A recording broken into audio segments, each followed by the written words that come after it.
As investigations continue, focusing on the man accused of murdering more than 90 people in Norway, what about the motives behind his actions? To what degree were the attacks motivated by extreme ideology and anger over excessive immigration?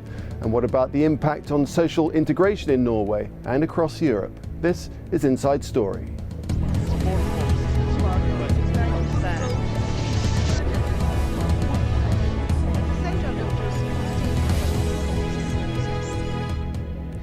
Hello and welcome to the programme. I'm Nick Clark. Anders Behring Breivik, a 32-year-old Norwegian, was arrested this weekend in connection with the bombing of a government building and a mass shooting at a youth summer camp. The attacks, which have claimed upwards of 92 lives, came as a deep shock to the citizens of Norway who've not seen anything on this scale since the Second World War. The reasons are unknown for the attacks, but it's speculated they stem from Breivik's hatred of Norway's multiculturalism and the government's immigration policies. Harry Smith has this report. It is a crime like no other Norway's police have ever had to deal with. And the questioning of the only suspect is throwing up answers as shocking and baffling as the crime itself. He has admitted that he was responsible for the bomb attack and for the killing of those people out on the island. Did he say why? No, he has not given any reason yet, but that's a part of the interrogation. Police say Anders Breivik has told them he doesn't believe he's committed any crime and insists that he acted alone, although detectives are still considering the possibility that someone else helped him achieve his murderous ambition. Among the evidence they're examining is the so-called manifesto advocating extreme right-wing views posted on the internet. Breivik is being held here at Oslo's police headquarters. On Monday he'll be transferred across town for an appearance at the city's criminal court. His lawyer has already said that on that occasion he will explain fully what he's done and, more importantly, why he did it.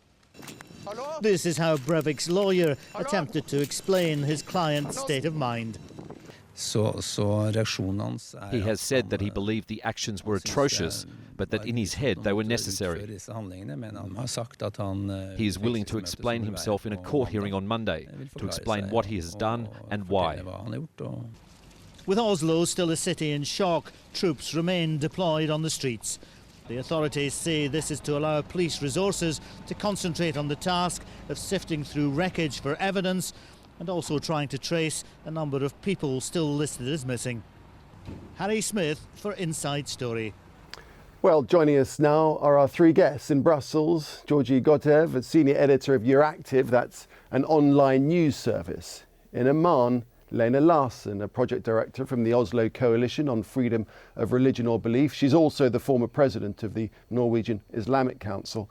And finally, in Oslo, Stig Hansen, who's author of the book Borders of Islam. Mr. Hansen is also an associate professor of international relations at the Norwegian University of Life Sciences. Welcome to all three of you. Stig Hansen, if we could start with you. In fact, it seems fairly evident now that Breivik was motivated by an extreme right-wing view, but clearly his actions were just beyond anybody's imagining. Do you think countries like Norway, does Europe come to that, need to rethink how it approaches multiculturalism, or is this guy just, I don't know, just an awful murderous one-off? I think this guy is an awful murderer, that's for sure. I think Norway's approach to multiculturalism has been in large correctly so far, and if anything, the debate should be widened and there should be discussions over this topic. I think actually this horrible attack can have some possible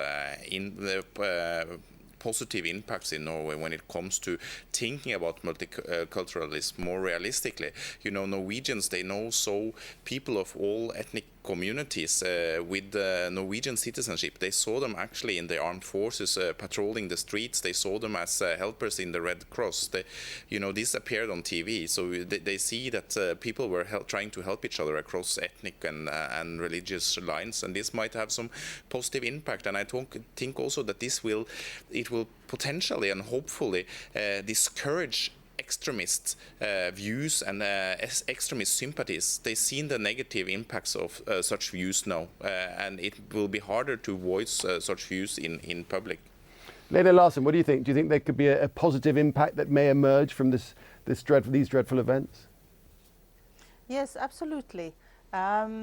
What we see is that from within the Muslim community, they are as much in grief as the rest of the Norwegian population.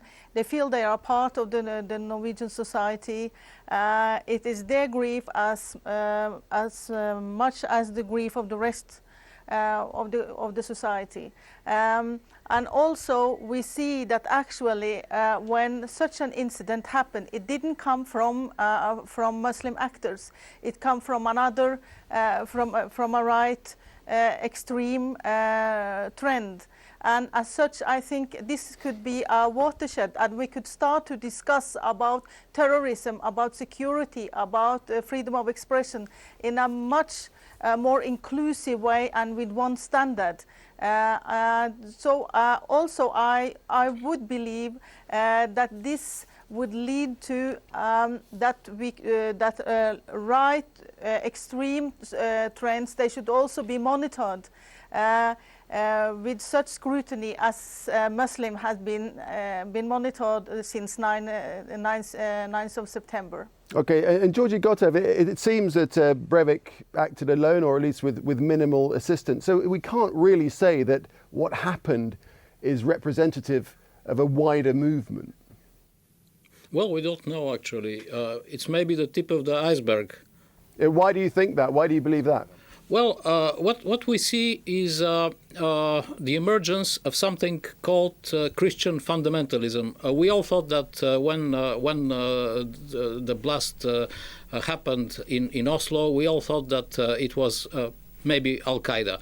And then it turns out to be something completely different. Then we learned that in the internet, this person has prepared a strategy, 1,500-page strategy, which probably gives him also the chance to return to the political scene in Norway. He can stay in prison only 21 years, and he has a plan.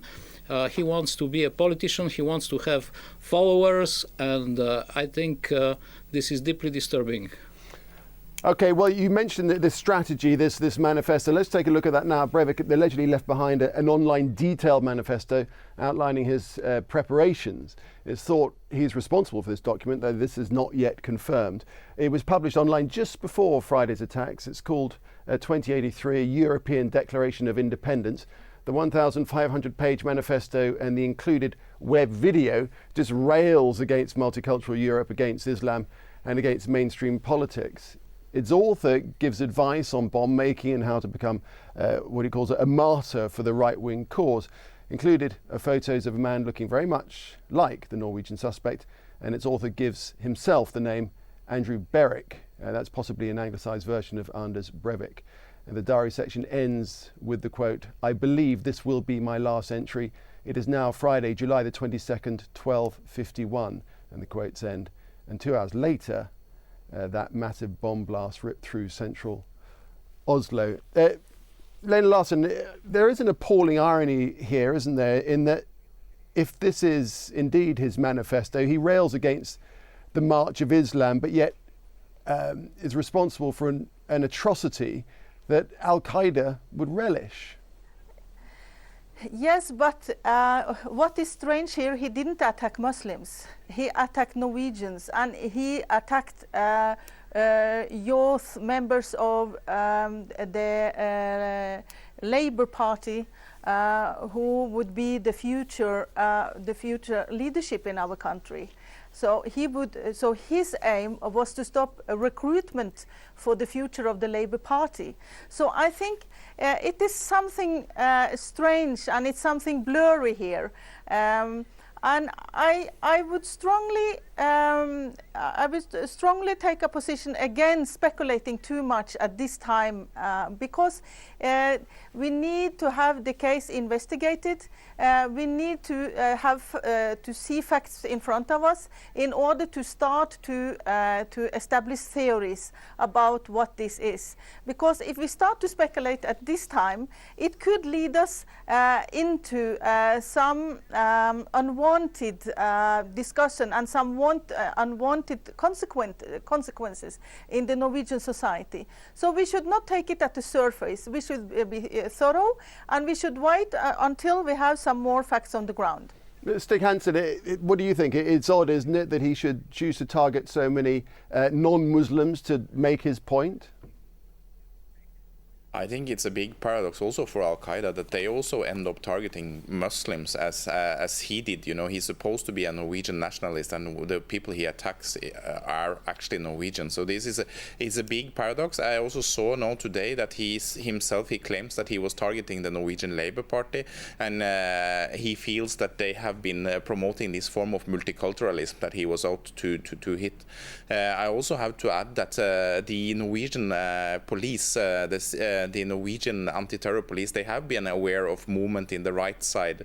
You know, they had a survey over the threats against Norway, and they were saying that they were increasingly worried over some of the trends on the amongst right-wing groups in Norway. You know, this environment is very small, but small people today can cause a lot of problems. A small group of people, sorry. Yeah, is it not true to say, Stig, that the right wing, the far right in Norway has actually been weakened in recent years? Yes, if you look more than 10 years back, you know, the groups were larger, they were stronger, so they have been weakened. This particular individual, it seems like he also had some financial means, so he had a means to actually implement quite a complicated attack. And of course, I think it will be an eye-opener for the Norwegian society. Before, on web pages and such things, you know, some of the most right-leaning people in Norway, they would say that a lot of Muslims are terrorists, but now they discover actually that there is a Norwegian terrorist that is attacking Norway, and I think this will be an eye-opener for a lot of people here in this country. And the most troubling thing, I guess, Stig, is that his lawyer is saying that he belongs to an international network of right-wing extremists. That's certainly possible that he does, but it's also, you know, it's also possible that he's actually exaggerating his own position, you know, in order to make himself feel better, in order to appear as stronger. You know, this is quite common amongst other terrorist groups as well. So it could be that he's just increasing his own status by making himself a part of a larger organization. We will see. Investigations might give us some more answer in regards to this. Okay, and whatever those answers produce, Georgie Gotev, it's fairly evident this incident is, I don't know, symptomatic of the increasing tensions that we're seeing right across Europe with this multicultural divide, so to speak. I think we should see it as symptomatic. We have to. It's the responsibility of the politicians, of the civil society. We should not keep our eyes wide shut over the fact that there is extremism in our societies, that there is right-wing extremism, that this extremism is very strong in a number of countries. We know that in some countries the governments are in place because there are anti-immigration parties which are siding with them. Such a country is the Netherlands, and I'm glad that the leader of this party, Geert Wilders, said he was disgusted by what happened in Oslo.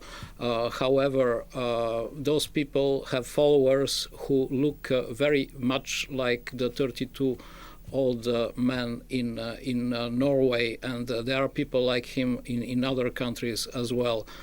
Therefore, it's not a problem of Norway, it's a problem of European societies. It's a problem in a country like France, where there is it's a nationalist party, Le Front National, which is very strong, and I think President Sarkozy is having problems with the elections next May, because this party could perhaps even not allow him to reach the second round of the elections. But it could be, Georgie, that you're... Forgive me for jumping in, but it could be that you're exaggerating the situation, that this indeed was perhaps just a one-off, a murderous, awful one-off, but that's all it was, and it isn't symptomatic of anything else that's going on. And as Lena says, we need to be very careful about jumping to conclusions that, this is an example of what's happening across Europe about discontent with multiculturalism and so on and so forth. I'm simply saying that it's an eye-opener, as it was said previously. We should really, law enforcement should monitor those groups. I think that as far as Al-Qaeda is concerned, in our societies, we trust law enforcement. We think they're doing a good job. I cannot say the same with regard to right-wing groups. And yes, let's hope that from now on, our societies will be safe thanks to the lessons learned.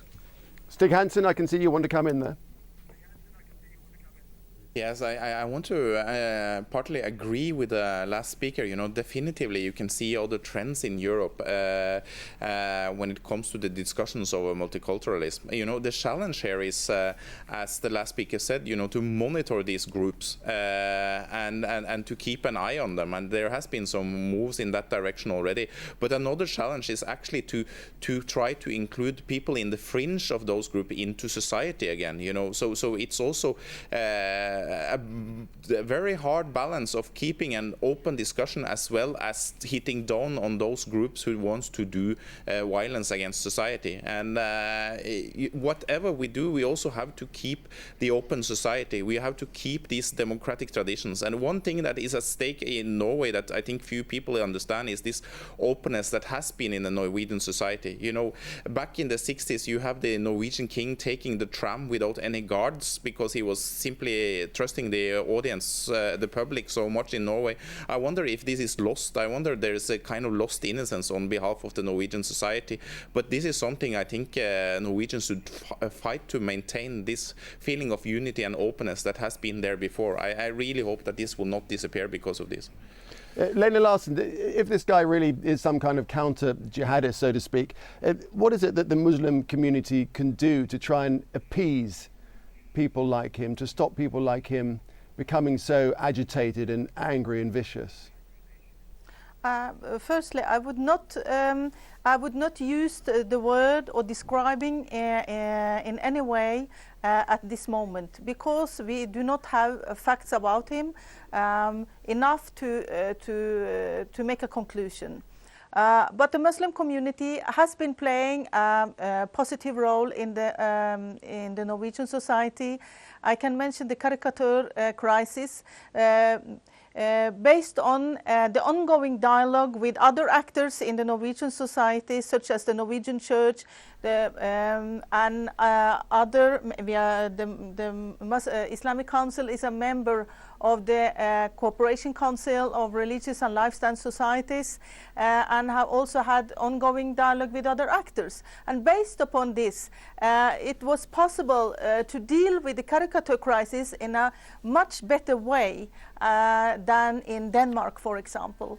And I hope this will continue. Our responsible actors from the Muslim community will continue this proud tradition of dialogue and cooperation.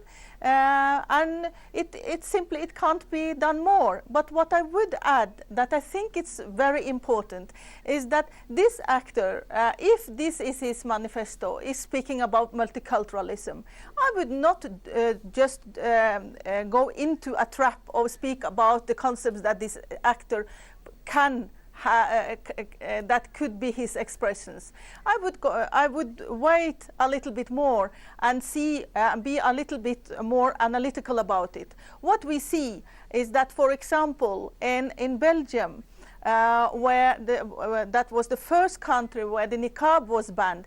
It is a country with in crisis without a government, for example. I think there are so many discourses, there are so many struggles going on now in Europe nowadays, and I think this is a sign. We are speaking about common values. We are speaking about the Islamic threat. We are speaking about economical crisis, and I think it has to be puzzled together. We can't speak only about Muslims or not Muslims, or right wing or not right wing. We have to look in and try to understand this in a much deeper way in order to make a way forward. Let me bring in Georgi Gotev to respond to that. What do you make of those comments, Georgi? Yes, I would like to see the things in a wider European context. And yes, indeed, Belgium has adopted a law banning the burqa. It's effective since yesterday. And France has adopted a similar law. And I think the Belgian law goes further because it also entails a few days of imprisonment. I think the problem is very small. There must be probably 100 women wearing the burqa or niqab in Belgium. I'm not sure if I have seen any of them so far. The problem is indeed so small, and the country is without a government, and why the Belgian parliament decided to adopt precisely this law. By the way, the Council of Europe has spoken against this law. The state should not be should not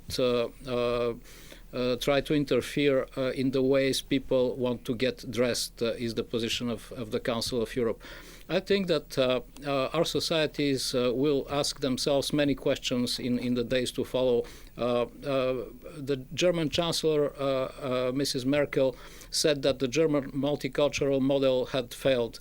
The same statement was made by British Prime Minister David Cameron.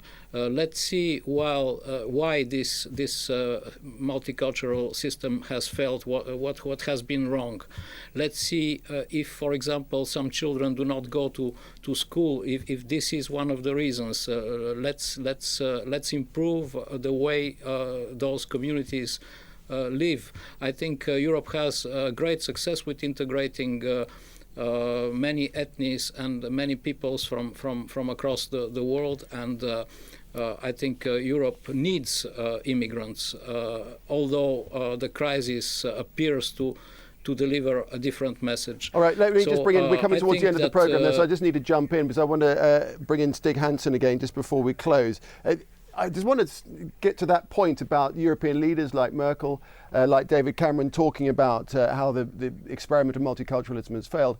Surely that's not a good message to be putting out, to actually suggest that this experiment has failed, because it's just playing into the hands of people like this guy. Yes, that's a very good point, and in addition, it overshadows how to deal with some of the problems of integration, because as the previous speaker said, some of these problems are not related to religion or ethnicity even. They are related to class issues. It's connected to people getting into society with a low income level, and there are specific things that you should do in order to deal with those issues. And if you make broad encompassing generalizations over quite complex issues, it's kind of dangerous, because you cannot go into those policy measures that you actually need to take when it comes to small things like access to the property market in Norway. Some of the immigrants have troubled access to the property market because they don't get proper mortgages, because perhaps it's a lack of Islamic banking in Norway, so Muslims is a little bit more hesitant, and that's a major issue because it's a way of saving in Norwegian society that is very let me just ask one very final quick question to you, Stig, because we're just coming right to the end. In 30 seconds, if you would, do you think that European governments on the whole are capable of tackling this problem? It seems as if the threats are coming from all directions. I think it's capable of tackling this problem, but it has to be, you have to really put an effort into have a wide dialogue here, and I think it's a major issue for the civil society. Also, there's a responsibility amongst all Europeans to handle this. Those are attitudes amongst ordinary Europeans, amongst ordinary Norwegians, that we need to deal with in a peaceful way. There's an issue of information also here. That's it, we run out of time. Thank you to our guests, Stig Hansen, Georgie Gotev and Lena Larsen. And thank you so much for joining us here on this edition of Inside Story. We welcome your comments and suggestions as ever. Just email them to us at insidestory@aljazeera.net. From me, Nick Clark, it's goodbye.